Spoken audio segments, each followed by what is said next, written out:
So I'm going to introduce the bird one at a time. All the way to my left, to your right, we have the prince himself, representing VII Gems, Ken Swift.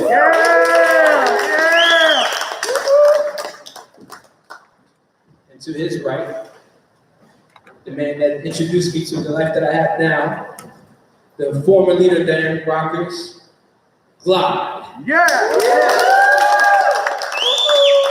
The kid in the He's back. All right, so right here, next to his right, we have one of the founders of Rocksteady Crew. The man himself, Jojo!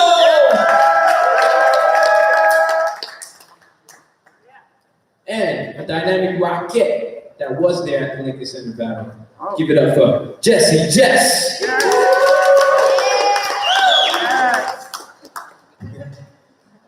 She has fans, that's what's up. All right, so we're here to have a discussion.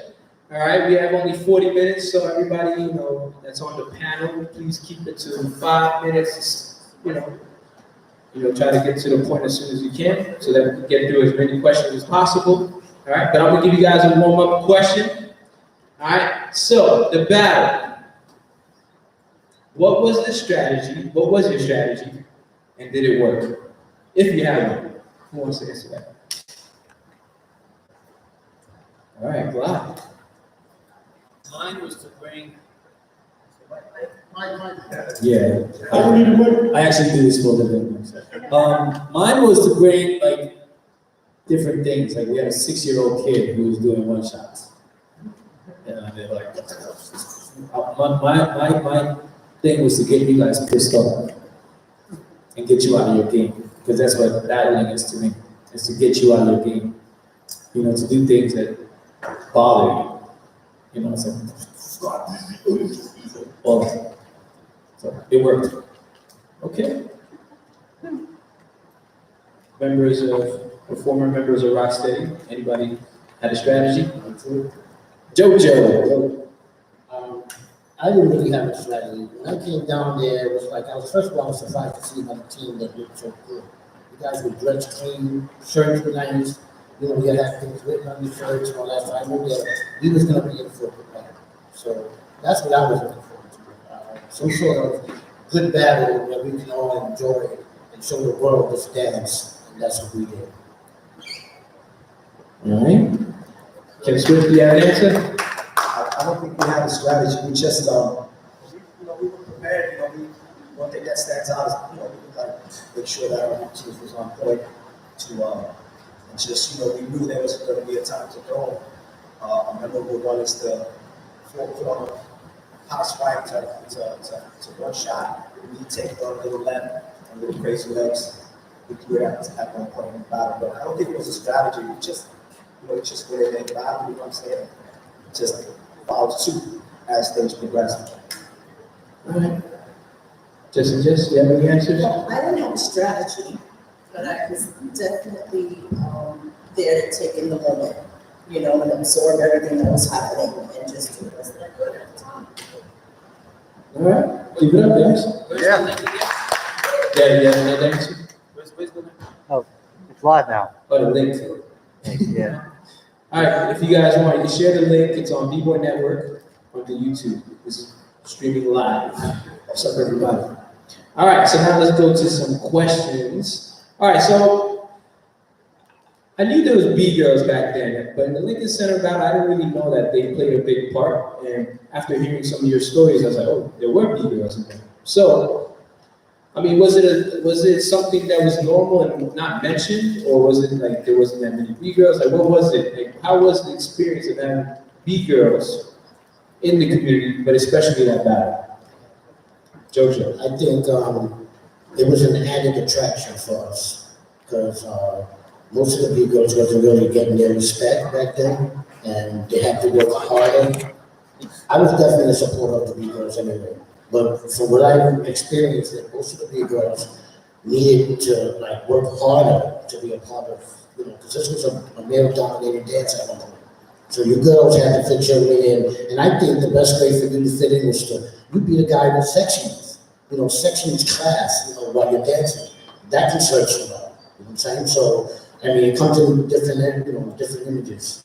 So I think that the B-girl, had a rough start, but today, I'm very proud to say that the B-girls are part of this dance. Yeah. That's what's up. Well, being a B-girl, I think there were lots of challenges. Like the gentleman said, we were definitely, not in the forefront as women are today. We certainly didn't have the voice. We took our lead from the guys, and when they would let us in and let us do our little dance and have our moment, it was amazing. It was amazing, and I'm just so happy that today, we have B-girls representing, all over, the world. And I was really happy to see girls here, doing their thing, earlier today. So it's still alive and strong as hell. Yeah. That's what's up. Yeah, as far as Rocksteady, so we had girls down with us, like it was just the girls that hung out, so it wasn't like Rocksteady girls, you know what I'm saying? But everybody knew there was Rocksteady. Now the thing about the girls, it wasn't really like, it was pretty early, and one thing I would say about all of them, really good dancers in general, like the current dances or whatever was popular, whatever it was, the great thing wasn't that much. There was a few, we had Baby Love Daisy, we had Lady Rock, that was my girlfriend when I was a kid. That's been Janet too. That's been Janet from the Bronx, from my part of the Toronto. Well, she wasn't there, but it would have been nice if she would have been there. But downtown around Manhattan, most of the girls they hung out with all of us. They would try a little movie here and there, but it wasn't like they were practicing on a regular basis. So to follow what you guys said, it's beautiful, man. The females that took the courage, man, after all these years to just not, just jump in and just really elevate it to where it's at right now. So I agree with you guys. It's beautiful to see that anything we can do, they do. That's that. Well, I treated the girls just like the fellas. They had to practice. It's the truth, we did. I was a dual set sergeant. Let's be here. You gotta practice. You gotta do these routines. You gotta do this. You gotta do this. You gotta do this. Because what to me, this was the world like life changing. It was real, and I knew it was going to be huge, and like it was. Yeah, they had to practice, or you get fined. Equal opportunity. This is amazing to hear, because like a lot of B girls from back in the day, we don't really like hear about them a lot. You know what I'm saying? We're not really connected to them. And I think it would help the B girls nowadays if they were still connected to those B girls, because not a lot of them around. We have you guys, all the B boy legends, you know what I'm saying? But I think if there's any way to get in contact with them and have them share their story, I think it would help a lot with the community now that's going on right now. That's my take. Okay. All right, my next question. How does it feel to see what breaking is 40 years later? Amazing. I think it's amazing. I mean, to see it all over the world. I mean, you could be looking at a cartoon or one Disney cartoon like Shrek, and you see the three pigs, right? And then you see one pig come out with a backspin. Like in the 30s, you would have never seen a pig come out and do a backspin in a cartoon. You know what I'm saying? So that just shows you that this dance is very popular. For them to even think about putting that in a picture, just to exhibit that move, you know what I'm saying? On a cartoon, So to see the dance where it is today, it makes me feel like a proud grandfather.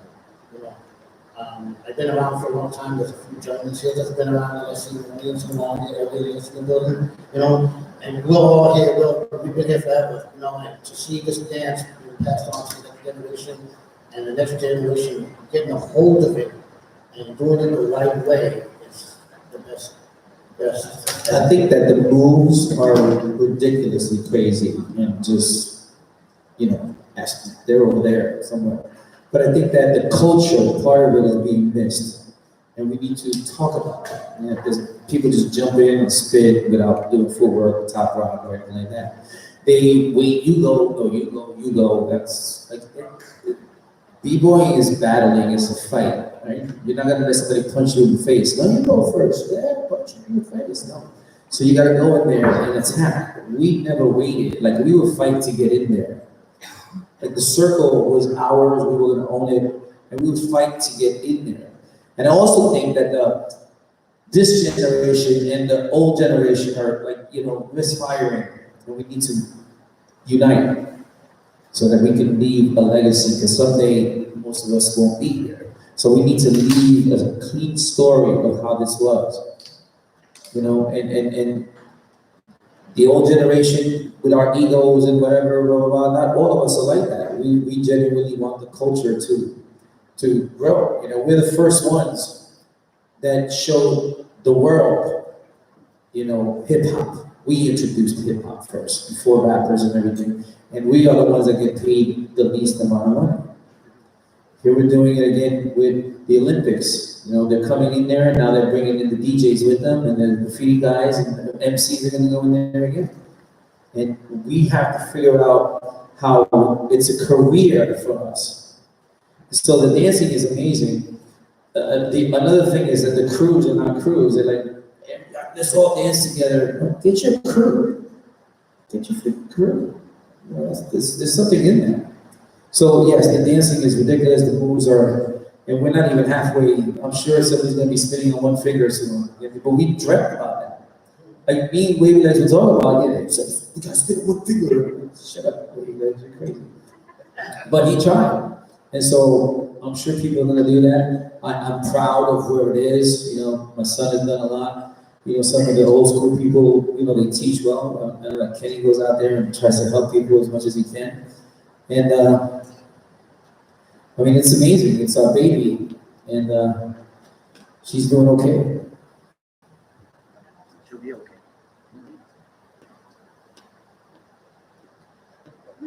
All right, next question. All right, being in this battle, firsthand, what do you feel happened in this battle that changed the game? And what did you bring in this battle at that moment you can see now change the game? I would say recognition, first off, the battle coming to Lincoln Center, the attention that was brought, the audience that came, I believe that made a big difference, because it showed at least myself, and I feel our crew, that there was more, we were hungry. After Lincoln Center, we were hungry, we wanted more. We were like, we can do better, we can do more, we can do whatever we want to do. And that still stands for today. Put your mind to it, you can do anything that you want.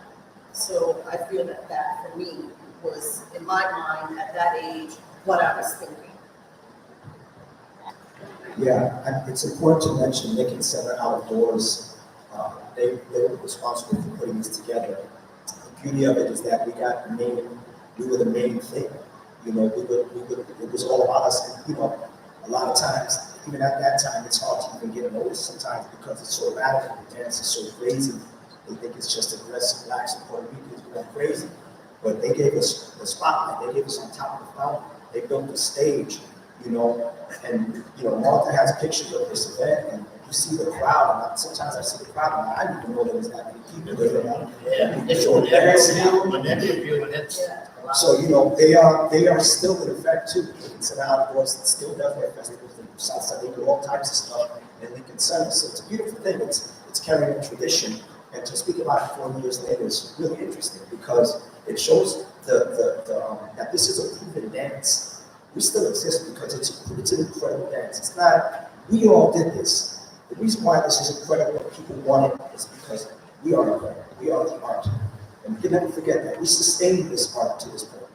We saved our money that got by a turntable. Our boy knows a speaker. We did this for 40 plus years. Got together and scraped on big, that opportunity at that time was crazy to have that platform. The New York Times covered it on August 10th. We did a photo shoot with the New York Times and the Daily News. I have those articles. Those periodicals, you couldn't find them.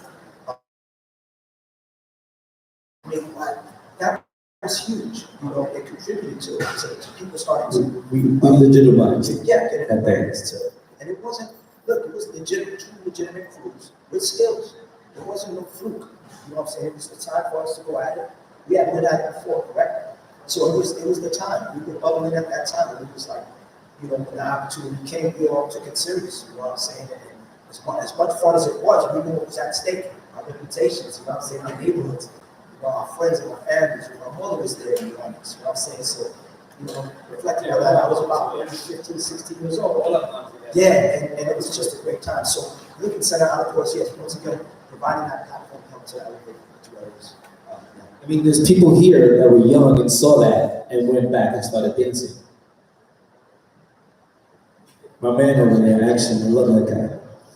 Yeah, he saw it and he's like, I want to do this. And, you know, there's a lot of people that saw that. And they saw it on the news and then they saw it on That's Incredible. And they were like, what is this? I mean, to me, it was everything. And we came prepared. I mean, we had, you know, I'm pretty obnoxious. If you don't know me, I'll let you know I'm pretty obnoxious. We had 5 different colors for our crew, but we all had the same suit, the doc suits, but there was like, the girls had a color, the younger generation had a different color. You know, the top teams, the vice president, everybody had different colors. So, you know, we wanted to have an organization. I think I was like, what, 17 years old? If that, something like that. You know, and we were thinking, I mean, I was the boss, and I was getting us around the world. We traveled the world, and it was incredible. For me, instantly, it was just, and that to me is the Mecca. It was beautiful to do that. It was huge. When they said LincolnCenter, I was like, whoa. I lived across the street from it, you know? It was amazing. Wow.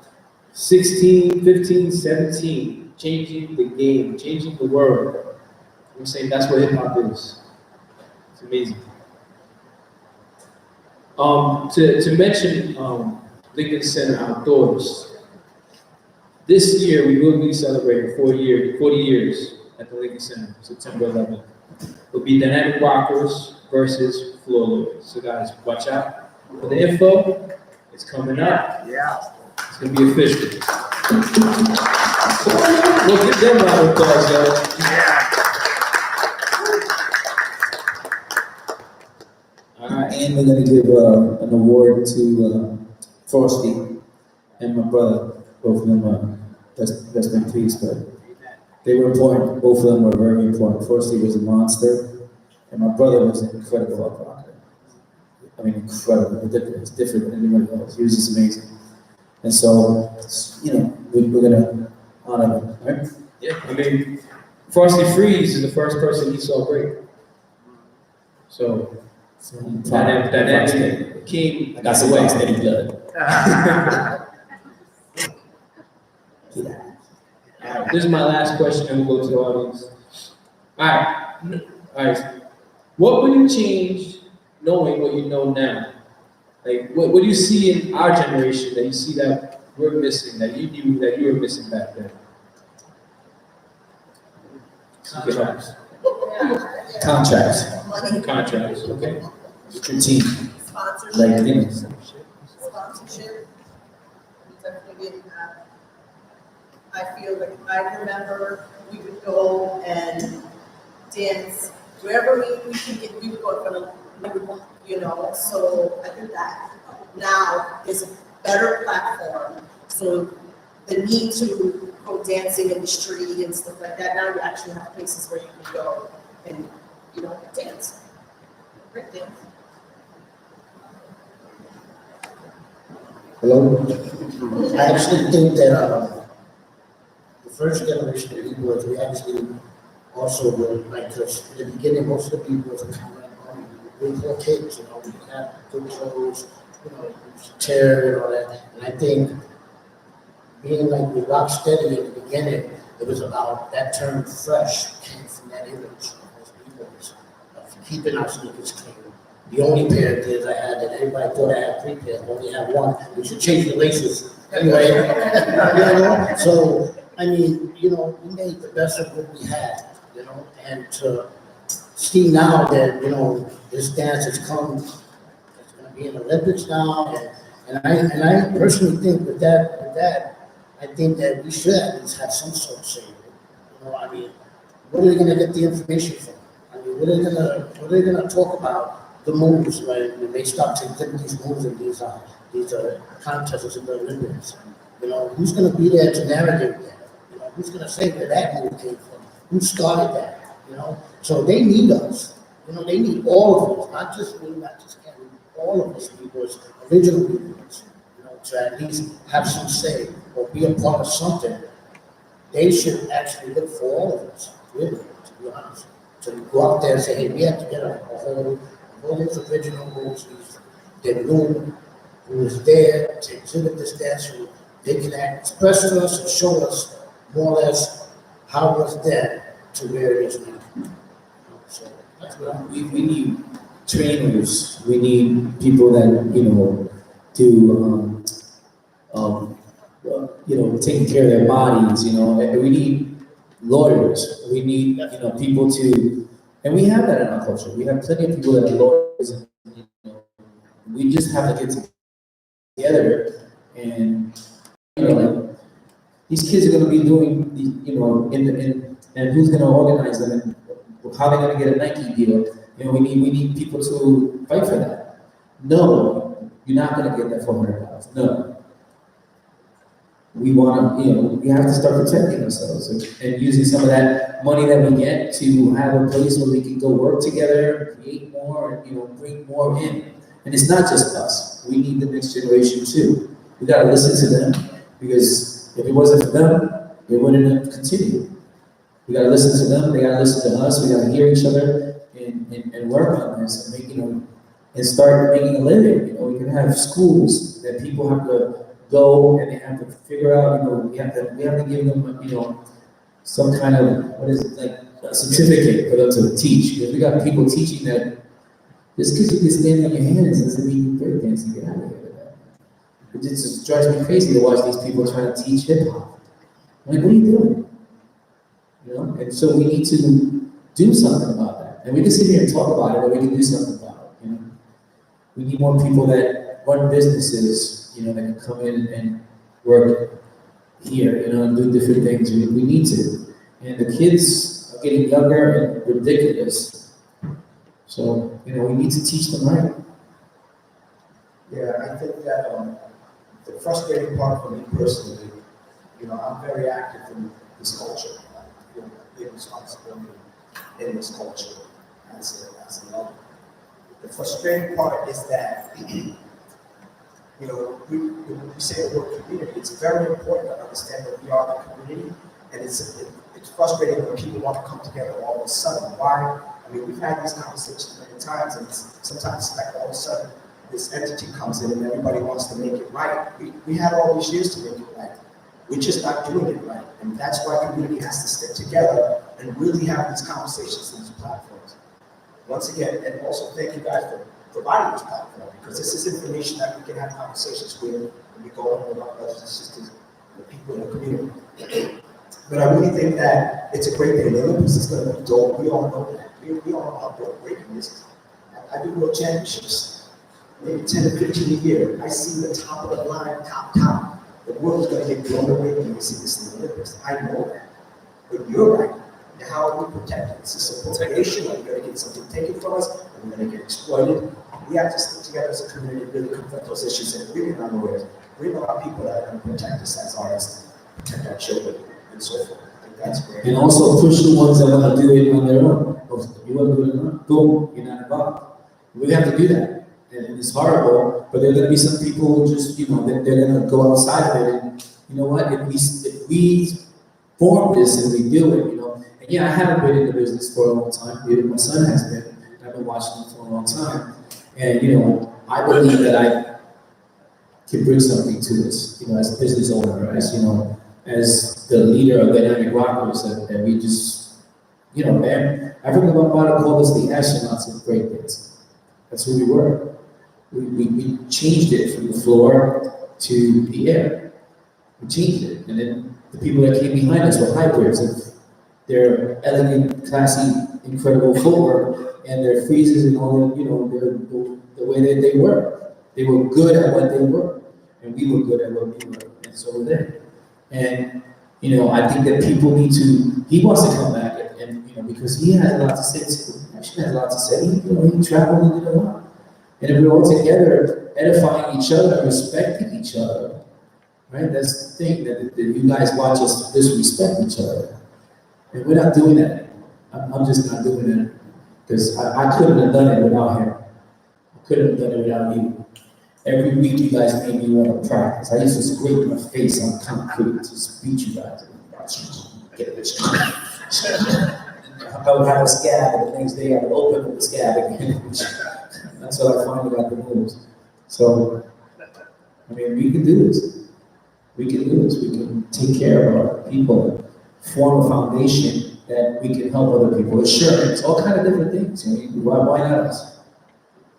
Why not?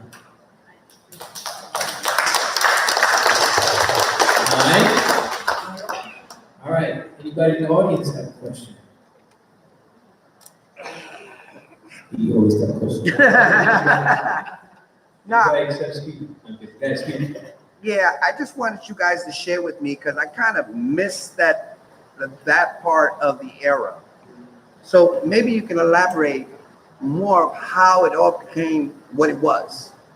Does that make sense? You gotta start with him, Like- then him, Yeah, I mean, I want to get a better vision of how this all became because there were so many other crews. Why your crew? Why Rocksteady? You know what I'm saying? How did that all come together? I think I understand what you're trying to say. So, and I mentioned this to you earlier about take one. Take one was integral in the connection of us. You need his mic. Get closer. Yeah. The mic. Switch mic. Get closer. Okay. All right. So, I sat down with Henry 10 years ago and I had a long talk with him. I did an interview with him because I wanted to remember things about that time period. Long story short, Tate got us, we went to war right now, we were like our trains and we were things like that, and Tate introduced us to Henry. We started frequenting Henry's spot, and we were being boys, you know what I'm saying? So that Village Voice graffiti rock performance showcase, that showcased MC and DJ breaking and fighting with the Campus by T-Kid, that catapulted us into a different clientele. We're from uptown Bronx, where we had beautiful Manhattan Bronx connection. But what happened was the village scene. So we started connecting with some of Henry's people. And that is probably how we got hooked up with not only the Lincoln Center, but all those showcases and things that were happening in the village, like the Mud Club and the Kitchen, the Ritz, all these places. We went in new areas, so these people had connections and resources. So I would have to say that is how it kind of catapulted itself. Yes, there were tons of groups, there was groups out there, but we were a little bit more organized, and we had people that were connected. That's what it was. I mean, we also dressed, which they hated. In Texas, you guys hated it too. They just called us faggots and all that stuff. We would dress to that generation. We did. Where we had, I had, what's fuchsia, whatever, yeah, fuchsia, whatever hair, and we had the Webo pants and the moccasins, and we were battling that. We were completely different than everybody else. We didn't give a crap. We were like walking around, with the music that was coming in, Blondie and all that. We were there with that. So that attracted people to the end. And so we also used to do shows. And we had routines, like a whole routine, and shows and acting and the whole thing. So that's what brought people to the end. Then we started getting crazy with moves and stuff and all that too. And we used to battle each other.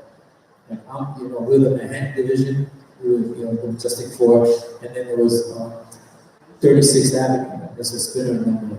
And those were the two best divisions. We had another one with Sarge in Brooklyn, we had crazy people all over the place. And we used to battle each other, like crew against crew. And so that's how we learned, and that's how, when I did the windmills and caught myself, that's when Freeze did the headspin and caught himself. He saw me catching and he started going into the headspins to the continuous. That's when he saw me do the glide, and when I let go. So we used to battle each other, and we would beat each other. I did windmills at the way you guys came with no hands like the next week, because he was a freak. You know, and he was probably one of the only people that could battle up with footwork. You know, and Spino was pretty good too. And I wasn't that good. I had a good character and a lot of, you know, other things and moves, but they had incredible footwork, freezes, and you know, they definitely had the style that everybody liked. And that was their niche, and it was a different niche. We started creating different things in the area. And so it was a different niche. We started creating different things in the area. And so that's how and then they saw us, and they had both, because they grew up with you guys too, right? They knew you guys, so they had footwork, and they started spinning too, and doing all kinds of crazy things. With a hybrid. The hybrids, yeah, that's what I call it. And they, you know, I'm telling you, Tex hated me, and then he calls me about giving me an award, and I'm like, who's this? And he's Tex, I'm like, you hate me. Like, nah, man, you actually made us practice every day. I hated you for that. And so, you know, and that's how we did it. We pushed each other. Every week we got better because we were going to beat each other. And we were going to let the other team, you know, get away with it. That's how it was. Not, hey, you go. We spit the bottle, see who goes first. But there's a time, you win. Why can't we just do that? Bring it back. First of all, that brings the fire. There's no fire when they dance. It's like, you know, like a dance show. Yes, they're battling, but if there's more fire, like going first, you know, and going at the person, that's what this is about. Man, if you got in a circle with dynamic, like all of us will take it. We all jump on it. We make you quit dancing. Right? Any other questions? Nemesis. Can I use the mic? Hello to everybody out there. How you doing? I'm going to say some things before I pose my question, just so that it's understood and better clarity real quick. And I want to say I got mad respect for everybody out there, and what I'm about to say, I want it not to be taken as disrespect or I'm coming at y'all or anything like that. But I want to know, why do y'all feel, or some of you feel, because I'm going to speak more from the sentiment that Kenny spoke from, as to why do you want to organize now if we had all this time? And I'm coming from that sentiment is because I've been breaking for 25 years, right? Actually 24 years I consider that, but in my first adolescence, didn't know what I was doing. But I've been in this community doing events, teaching, all of the sorts, you know, for 20 years, I'm going to say, or more in that. And I'm not trying to disrespect you guys' time, but how long did you stay active in your time, you know? I'm trying to understand, why would you think that you should have a say into something that's so much bigger than so much bigger than our community right now? Because they see the art form for what it is, they like it, they want to come into it, right? But if we was already set up and had organizations, unified, doing these certain things, there wouldn't be a need for a whole nother organization of group of people to come in and try to, you know, use it or take over and, you know, use it for what they want. I want to think, why do y'all feel like y'all have the know-it-all, the wherewithal to actually pull something together such grand, so big as to run an organization such as something like that? If it's just you guys, it's incomplete. No. Understand me. When I say that, that doesn't mean that I'm excluding you either. I'm just saying these jobs, being a lawyer, that's a profession. Marketing, that's a profession. You know what I'm saying? Organizing, administrator, that's a profession. Just like a lot of us are dancers. I'm not saying we're all these one-dimensional things, but is it our profession? Is what I'm saying. Is that what we actually want to do? Is what I'm saying. So you have a lot of people who have been contributed to the community and this cultural aspect at the same time, here and abroad at the same time, and still continue to do so. why would you feel like, okay, we gotta have this say so and to give our input into how things should go, how things should be? You understand what I'm saying? When you had a period of time, you not doing this anymore, needing things to keep going. No, let me finish real quick, right? And I'm not gonna say like, you did your thing and now it's our time, because without you guys, there would be no us. You understand what I'm saying? Without you guys taking it worldwide, there would be nobody else doing this. Without you guys, it wouldn't even actually exist or keep going from when its inception. I wouldn't actually know. Why do you feel like you have this say in the way when at times when things are coming together right now, it's like, oh, this is the time. When the time was when we didn't have anything, is what I'm saying. A is because of the egos of you guys and the older guys. Like everybody wants to know better and we deserve it and this and that. And that's a good question. Do we? Me, I danced till I was 40. So I just, in the last couple of years, the last 20 years I haven't been around, the first 20 I haven't. So, and I did a lot, you know, there was a time when it was just me and my son, and then, to, you know, the what's his name, back to Mecca. And, you know, I was in there battling with King L and Storm. I was in a circle with them too. You came up to me and said, what? Right. You got really good, like, Right. yeah, I was in it. And so it was my whole life. And it still is my whole life, and I lived through him. And I'm not saying that I'm coming in to step on your shoes. I'm coming in to be next to you and give you my wisdom and to hear yours. And together, we can. You haven't done shit with it. You haven't. You've had the time and the opportunity. Maybe we Can I respond to that? Yeah, I mean, you haven't done what needs to be done either. None of us have. I would like to respond to that. Absolutely. All right. One, I'm gonna say, I'm not speaking in reference to myself as to say that I have an ego. Personally, I don't. I'm just speaking for. I'm not saying you, the generation. Okay.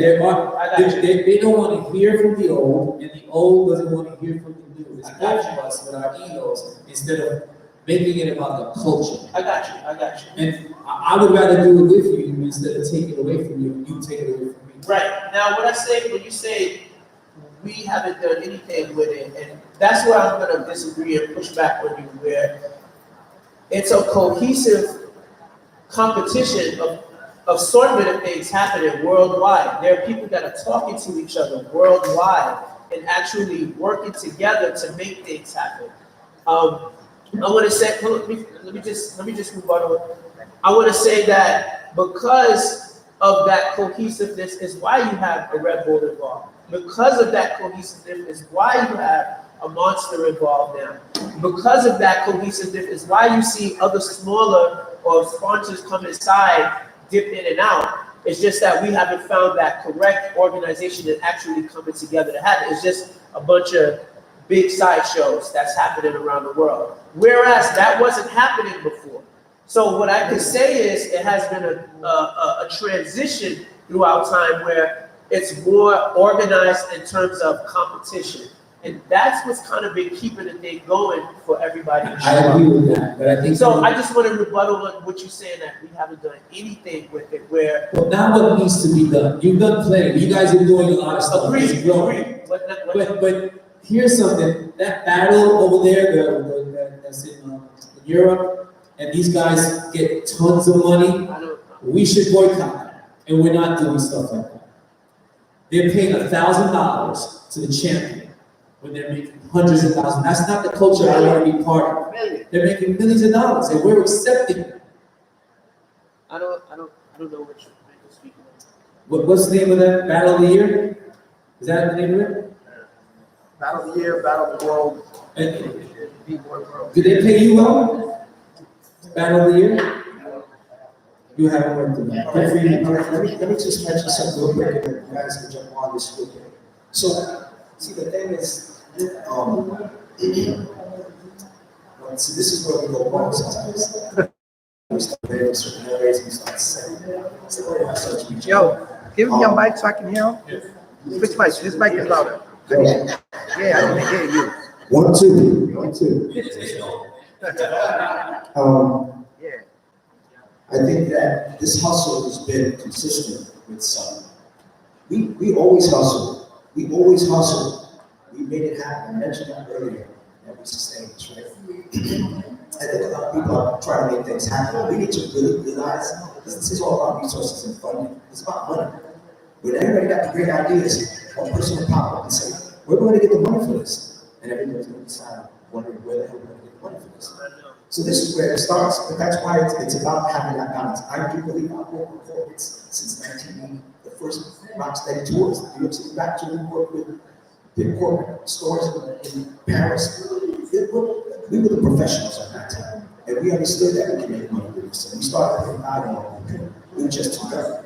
So we suffered the blows to all this for many, many years. And a lot of people couldn't take it and left. You know, I happened to stick around there and do this thing to university. But I really think that the efforts are there, you know, and we really just really need to acknowledge each other. You know what I mean? One way or another. Everybody has something to give. Everybody has an idea.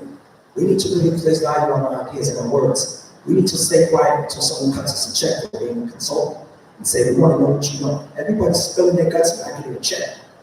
We are the culture. One more time. So my whole thing is that it's about, you know, like, I don't feel like I deserve anything because I'm from old school, but I was a part of an era that got beat up in the 80s. I was that group that got really beat up. We were the ones that did the bigger things, you know, record label stuff.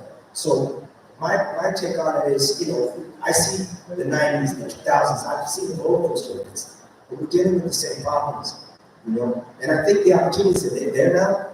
But once again, it's about ownership. It's about branding ourselves and being ready for these moments. And right now, it just feels everybody's just excited, and nobody's really thinking about how to protect each other in this new journey. I get it. There's a lot of people that haven't even done anything back in the days. They were just around, and you know they want recognition and stuff like that. And I don't want no recognition. I want the dream that I had to come true, where everybody here can make money. Like where people stop telling you you can't dance for a living, and you give them a triple leg. I can dance for a living. I'm still dancing for a living, right? And that's what we need to be. We need to dance for a living. We need to create jobs for our community, and maybe we know some connections that you guys know. So the more we connect, the more connections we have. That's why some of us are coming back. I don't think everybody should come back in here. Like some of the people, you know, like, who are you? Why are you here? Yeah. What did you do? Why are you arguing? Who cares? We want to grow.